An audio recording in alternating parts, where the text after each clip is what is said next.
नमस्कार मंडळी, कसे आहात? मजेत असाल, तब्येत ठणठणीत असेल अशी मी आशा करते आणि पुन्हा एकदा तुम्हा सगळ्यांचं आपल्या चॅनलवर अगदी मनापासून स्वागत करते आहे. तर ही सकाळची वेळ आहे. मी माझा लंच बॉक्स पॅक करत होती.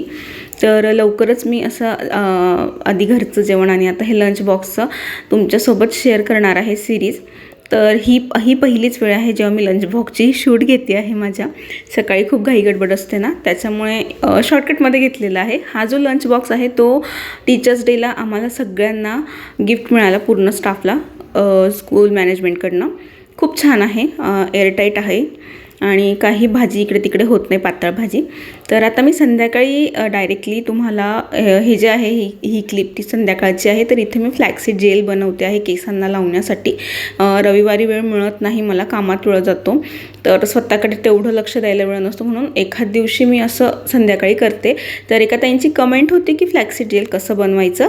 तर काय नाही, अर्धा ग्लास पाणी घ्यायचं, छोटा ग्लास असेल तर पूर्ण 1 ग्लास पाणी घ्यायचं, 4 पोहे खायचे चमचे एवढं जवस घ्यायचं आहे. पाणी गरम होऊ द्यायचं, जवस त्यात टाकायची आणि त्याच्यानंतर त्याला असं आधी मी जसं दाखवलं की तार तुटतो असं चिकचिकापणा येईपर्यंत ते बॉईल होऊ द्यायचं आणि मग एका गरमच ते गाळून घ्यायचं आहे गाळणीने आणि थोडं थंड होऊ द्यायचं. त्यानंतर त्याच्यामध्ये एरंडेल तेल टाकायचं आहे. आता एरंडेल तेल का टाकावं, तर कसं आहे, फ्लॅक्सीड जेल तर आपल्या केसांना स्ट्रेट करतं, त्याच्यानंतर हेअरफॉल रिड्यूस करायला मदत करतं, स्प्लिटेड असतील केसांमध्ये म्हणजे दुतोंडी झालेली असतील ते कमी करायला मदत करतं आणि हेल्दी स्काल्प ठेवण्यासाठी सुद्धा मदत करतं.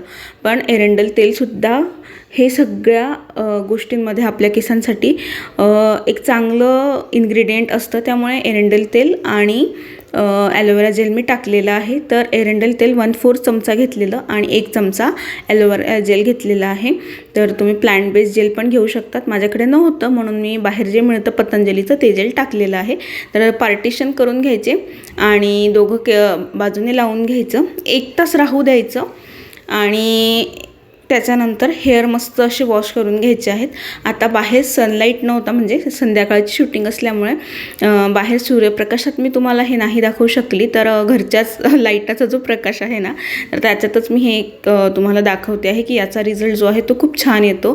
केस धुतल्यानंतर थोडे छान सुकू द्यायचे आणि विंचरून घ्यायचे. सुकल्यानंतर पूर्ण न सुकू देता अर्धवट जेव्हा केस सुकतात ना तेव्हाच विंचरायचे आणि त्याच्यानंतर तुम्ही बघू शकतात की केस खरंच खूप जास्त सिल्की, शायनिंग आणि पूर्ण स्ट्रेट तर नाही होत केस, पण फ्रिझीनेस निघून जाते केसांमधली आणि एक छान मस्त विदाऊट कंडिशनर जो लुक हवा असतो ना आपल्याला. आता बाहेरचे केमिकल असलेले कंडिशनर लावण्यापेक्षा असा एखादी हेअर पॅक लावला ना तर खूप छान कंडिशनिंग होतात हेअर्स आणि छान लुक येतो केसांना. तर नक्की ट्राय करा हा हेअर पॅक.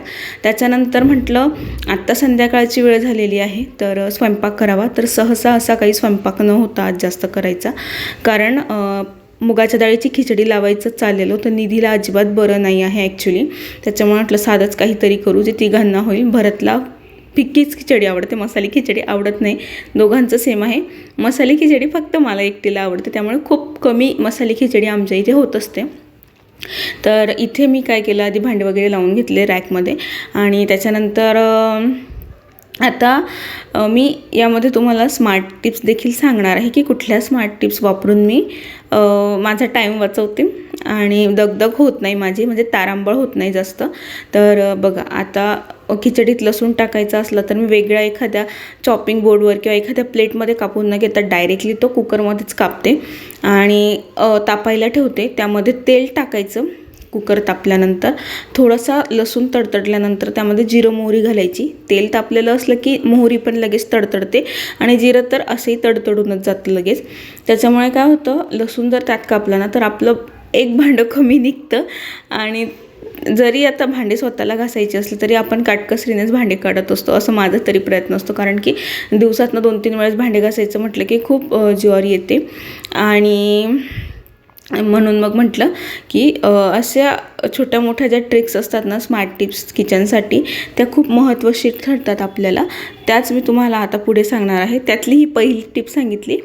आणि जर तुम्ही चॅनलवर पहिल्यांदा असाल ना, तर प्लीज माझं चॅनल सबस्क्राईब करा बरं. आणि व्हिडिओ शेवटपर्यंत बघा. जर आवडला तर लाईक नक्की करा. तर आता बघा, तेल टाकलेलं आहे त्याच्यामध्ये आणि त्याच्यात नंतरच आता मोहरी आणि ते टाकणार आहे. मी फुल रेसिपी नाही शेअर करत आहे ॲक्च्युली तुमच्याबरोबर, पण कसं आहे, त्यातली ही एक टिप होती ना, ती शेअर करायची होती. बाजूलाच मी भेंडी पण लगेच धुवून ठेवली. म्हणजे लसूण वगैरे सोलून घ्यायच्या आधीच मी भेंडी धुवून ठेवलेली होती, कारण मला उद्याच्या डब्याची तयारी करायची होती. कसं असतं, आदल्या दिवशी जर भाजीची तयारी करून ठेवली ना, तर मग सकाळी घाई होत नाही. विचार असं म्हणजे की काय करू, त्याच्यामुळे पण भरपूर उशीर होतो स्वयंपाकाला. माझं असं आठवड्याभराचं शेड्यूल ठरलेलं नसतं की मी सोमवारी ही भाजी करेल, सकाळी मंगळवारी ही. ऑन दी स्पॉट ठरवते. आदल्या रात्री विचार करत असते की उद्या मला झटपट असं काय बनवायचं आहे, त्या हिशोबाने मी तयारी करत असते. रोजच मी भाजीची तयारी करून ठेवते असं नाही. हां, पण मी विचार हा करून ठेवते की उद्या कुठली झटपट भाजी बनवू जेणेकरून माझी घाई गडबड होणार नाही.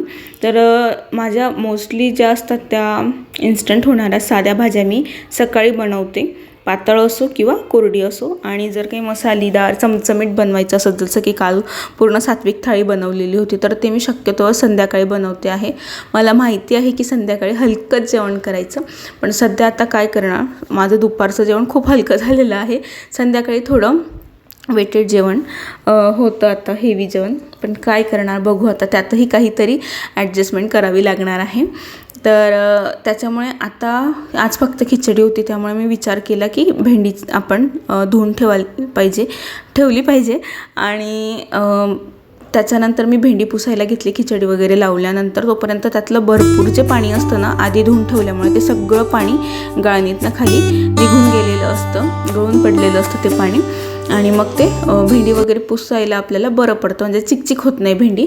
तर अजून एक ट्रिक ही अशी की आता भरपूर जणांना माहीत असेल ही, की भेंडी एक दोन न कापता भरपूर 5-6 भेंडी एकत्र घ्यायच्या आणि पाहून कापायच्या. म्हणजे एक असं खाली वाकून बघायचं एक फेर कापल्यानंतर की चांगली तर आहे की नाही, किंवा त्यामध्ये कीड वगैरे आहे की नाही.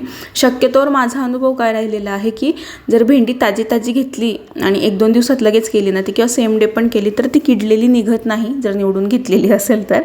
आणि जरी तुम्ही निवडून घेतलेली नसेल, घाईघाईत घेतली, तर नाही निघत शक्यतोवर. पण जर तुम्ही ती भेंडी 2-4 दिवसानंतर किंवा आठवड्याभरानंतर करणार असाल ना, भरपूर दिवस होतं ना की 5-6 दिवसानंतर आपण ती ताजी भेंडी करायला घेतो, तर ती भेंडी खराब झालेली असते आतून आणि हवी तशी चवसुद्धा त्याची लागत नाही. तर अगेन मी कचरा सगळा एका भांड्यात जमवला, भांडी जास्त काढली नाही. मिरच्या कापून घेतल्या, लसूण कापून घेतल्या. आत्ता हे सगळं मी फ्रीजमध्ये ठेवून देणार आहे. आता लसूण मी तसाच ठेवलेला आहे. तर भरपूर जणींना प्रश्न पडेल की लसणाचा वास फ्रीजला लागेल का, तर अजिबात लागत नाही. गावरानी लसूण असला ना, तर त्याचा वास खूप स्ट्रॉंग असतो, तो सगळ्या फ्रीजमध्ये पसरतो.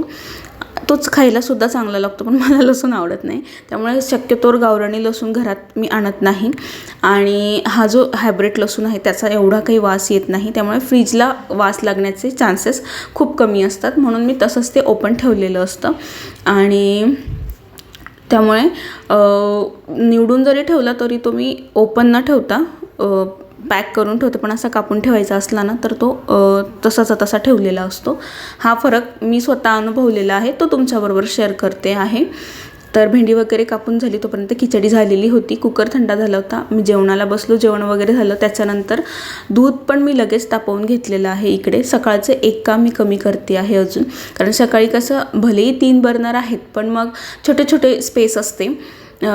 स्पेस सेविंगचा तिथं प्रकार आहे, पण मग कढई, तवा, एवढं मोठं पातेलं ते दाटीवाटी होऊन जाते. धक्का लागला की ते सरकायचे चान्सेस असतात. त्याच्यामुळे मग शक्यतो मी प्रयत्न करते की ते दूध रात्री तापवून घ्यायचं आणि रात्री तापवलेलं दूध थंड करून फ्रीजमध्ये ठेवलं ना, तर त्याच्यावरची जी साय येते ना ती खूप जाडसर येते आणि ती तुपासाठी खूप चांगली असते. तूप बनवण्यासाठी म्हणा, किंवा कालच मी बिटाचा हलवा बनवला, त्यात साय टाकलेली होती, तर त्याच्यासाठी ही जी साय असते ती खूप कामी येते. म्हणून शक्यतोवर जर तुम्हाला तूप बनवायचं असेल ना, तर तुम्ही रात्रीच दूध तापवून ठेवा. म्हणजे रात्रभर ते छान थंड होतं फ्रीजमध्ये आणि दुसऱ्या दिवशी लगेचच आपण सकाळी चहा वगैरेसाठी दूध बाहेर काढतो तेव्हा त्याच्यावरची साय बघा तुम्ही खूप जाडसर आलेली असते. माझ्याकडे गाईचंच दूध आहे अजूनही, जशी निधी जन्माला आली तेव्हापासून आम्ही गाईचं दूध वापरत आहोत. तर त्याची साय भरपूर ठिकाणी बारीक येते, पण असा तुम्ही प्रयत्न करून बघा, जाड साय नक्की येईल. किचनचं सगळं आवरून झाल्यानंतर मी अजून एक काम दुसऱ्या दिवसाचं आवरून ठेवते, ते म्हणजे माझे आणि निधीचे जे दुसऱ्या दिवशी घालायचे कपडे आहेत ते काढून ठेवते. निधीचा युनिफॉर्मच असतो, फक्त स्पोर्ट डेला तिचा स्पोर्ट युनिफॉर्म काढावा लागतो. बाकी इतर दिवशी तिचा हा स्कूल युनिफॉर्म असतो. मला उद्या दुसऱ्या दिवशी काय घालायचं आहे ते मी काढून ठेवते.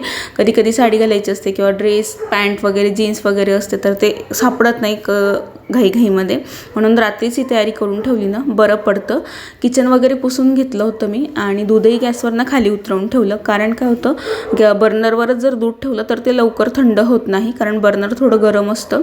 म्हणून ते लगेच तापवल्यानंतर मी किचन ओटावर ठेवून घेतलेलं आहे. किचन ओटा पाण्याने धुतलेला असतो, त्याच्यामुळे त्यात थंडावा असतो आणि दूध थंड व्हायला मदत होते त्याच्याने लवकर. म्हणून आत्ता निधीला मी औषध द्यायला घेतलेलं आहे. लहान मुलांचं मला एक आवडतं, कितीही त्यांची तब्येत खराब असू दे, त्यांना उड्या मारण्याशिवाय खेळण्याशिवाय आणि त्या असं दाखवतच नाही ते की आम्हाला बरं नाही. आपल्या मोठ्यांचं असतं की आपण लगेच झोपायला बघतो, आराम असतो, आपला चेहराही बोलतो की बरं नाही वाटत आहे, पण त्यांचं नाक गळत असू दे, डोळ्यामध्ये ताप असू दे, ते खेळतात आणि मस्त की नाही ओके असं दाखवत असतात. तसंच काही निधीचं आहे आणि एनर्जी, ॲक्च्युली ती एनर्जी देते आम्हाला दोघांना पण. आम्ही थकलेलो असलो ना की तिच्याकडे बघून एकदम छान एनर्जी येते.